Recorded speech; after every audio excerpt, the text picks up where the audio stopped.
Another violent night in Chicago. 14 people shot, 3 people dead. 2 of those killed were family members of Chicago police officers.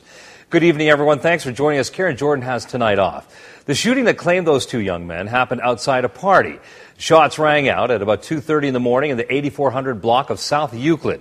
2 other men were also wounded there.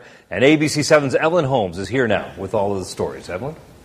Ravi, for some, this morning's attack that claimed the lives of 2 best friends and wounded 2 of their other friends is proof that violence can touch anyone's life, even those closest to the men and women sworn to serve and protect. Today, the families of Reginald Riley and Michael Chapman are reeling from their deaths. Almost inseparable since grade school, the 22-year-olds were gunned down while hanging out at a friend's house.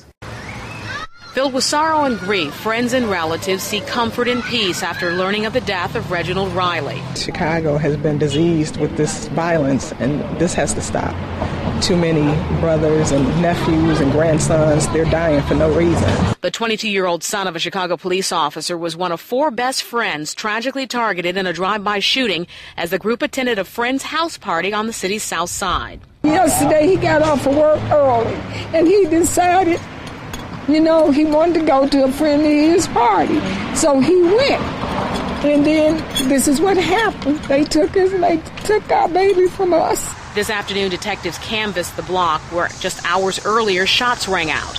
Witnesses tell police it was around 2:30 Sunday morning as Riley went outside to greet his friend Michael Chapman and another man as they pulled up that 2 attackers in a passing vehicle opened fire. There was some activity regarding a possible SUV that was found nearby, and one subject was apprehended, and that investigation is ongoing. Riley was pronounced dead in an area hospital. Chapman, whose sister is a Chicago police officer, died after taking a bullet to the neck. A twin and one of 7 children, the 22-year-old rail yard worker was also expecting the birth of his first child in the next few days. We had a lot going in terms of bonding as a mother and son and as a grandma. And while 2 other friends wounded in the attack fight to heal, those who knew the victims are left to struggle with their heartbreak and anger. None of us are immune to this. We're all affected, but, like we said before, by this disease called violence, and it has to stop. It has to stop today. Calumet area detectives are investigating and have no motive for the crime. Police officials say although they are making some headway, they admit they are a long way away from charges at this point. All right, another story like this. Thank you so much, Evelyn. A pair of best friends are killed in a drive-by shooting in Chicago. It happened outside a house party on the south side early today. Good evening, everyone. Thanks for joining us. I'm Ravi Bajwal. Karen Jordan has tonight off. Shots rang out at about 2:30 in the morning in the 8400 block of South Euclid, and 2 other men were also wounded at that incident. ABC 7 Sarah Schulte here now with the latest on this. Sarah? Ravi, while one person is being questioned by police in connection with the shooting, murder charges have not been filed. Police do not know why someone opened fire on Michael Chapman, Reginald Riley, and their 2 close friends. Chapman and Riley were best friends since grammar school. Both were 22 years old and relatives of Chicago police officers. It's a familiar scene, grieving relatives and friends of yet another Chicago shooting victim. While police say statistics show violent crime is down, it doesn't seem that way to people who live in violent neighborhoods, especially to the families of Reginald Riley and Michael Chapman. Even though I was the mother of several children, it's still the same had he been the only child. We're destroying ourselves.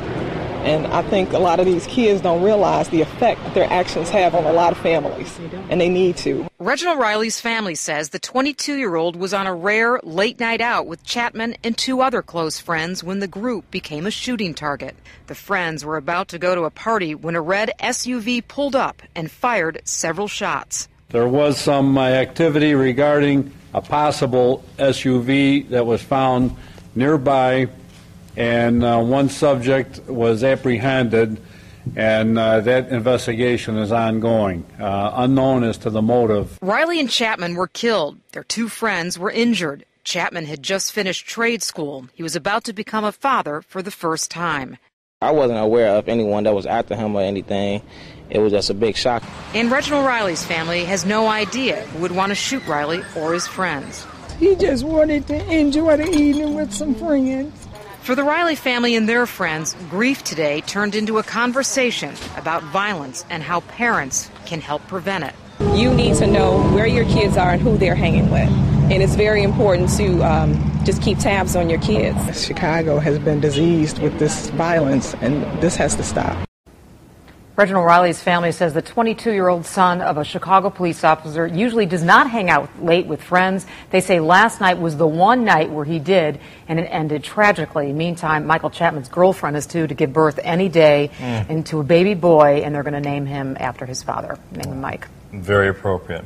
All right. Thank you so much for that.